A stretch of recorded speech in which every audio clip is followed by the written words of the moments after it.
In this video, you will learn about the fundamentals and importance of academic integrity with a focus on plagiarism. It is very important to understand what constitutes plagiarism and how to avoid accidentally plagiarizing. There are many reasons why it is important to develop a good sense of integrity, and it is essential to understand what academic integrity is in order to be successful at university. For you, understanding academic integrity will ensure that you do not receive a penalty. Penalties for plagiarism and other forms of academic misconduct range from 0 on the assignment to notations on your transcript to suspension and expulsion from the university.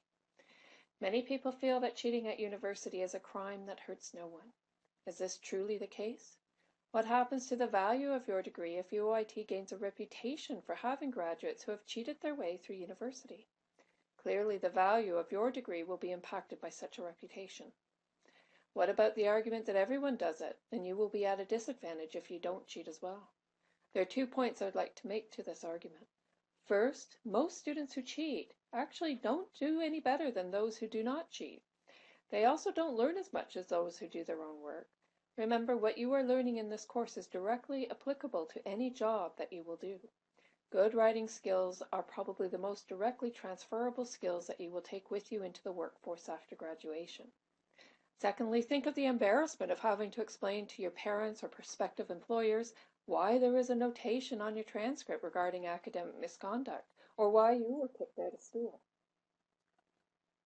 In a nutshell, plagiarism is when you copy someone else's work and do not acknowledge it as being created by someone else.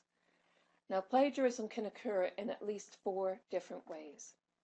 The first type of plagiarism is the one you're probably most familiar with.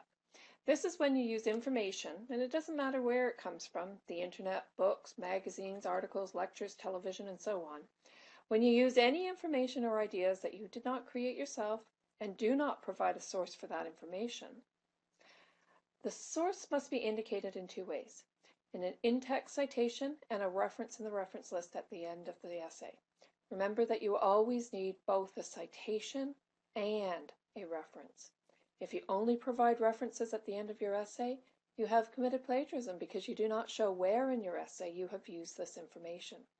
It is also considered to be plagiarism if you incorrectly cite sources, so it is important to be diligent in your note-taking and tracking of sources. Note that there are different styles of citations and references. In this course, APA format is the expected style that you will use.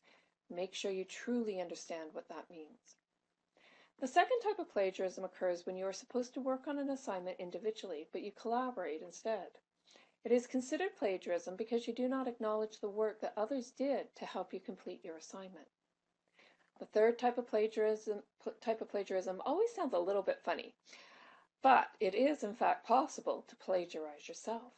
If you wrote something for another course and then use it in a new essay, even if it's only a portion of the original one, you must provide a citation and a reference.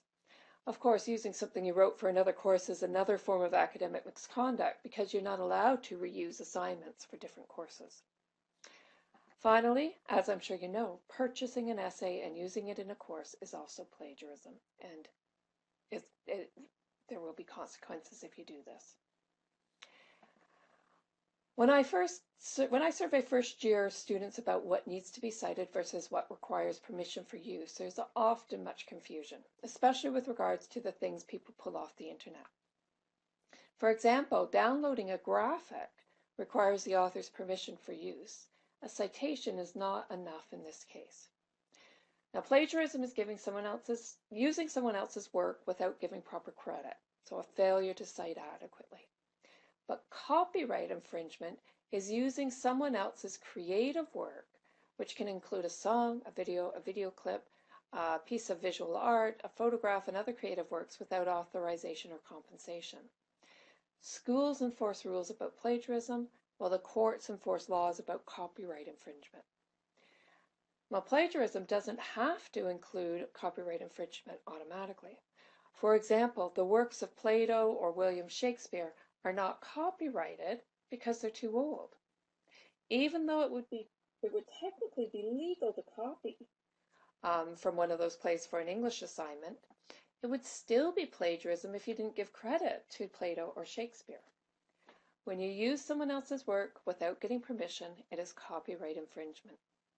The author of any original work automatically gets copyright to that work just by creating it. It does not have to have the copyright symbol on it or even the name of the creator.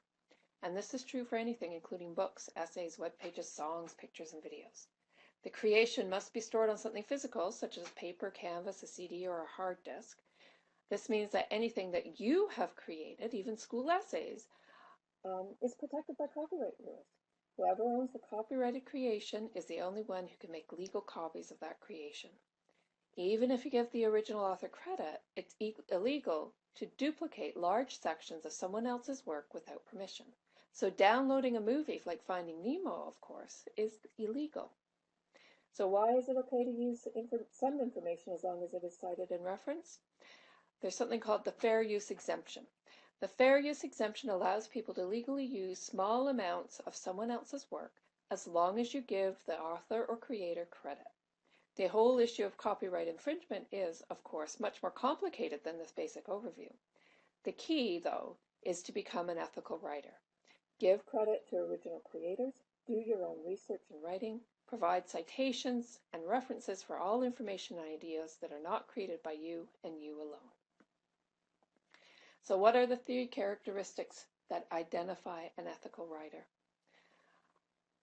Being an ethical writer involves more than simply a concern about plagiarism, copyright infringement, and academic misconduct. The first characteristic requires ensuring that you are truthful in your writing. This means both telling the truth and not omitting information that may not be in your favor, i.e., lying by omission. You need to show integrity in your writing by providing the reader with a balanced perspective on the issues.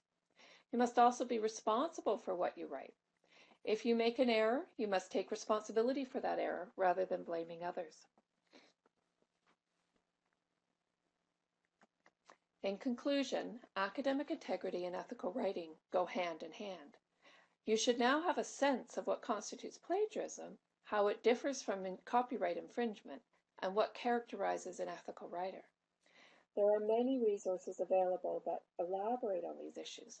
If you have not done so already, use these sites listed here at newell.c, the Innovation Center at the University, and the Academic Integrity website to become familiar with issues related to academic integrity.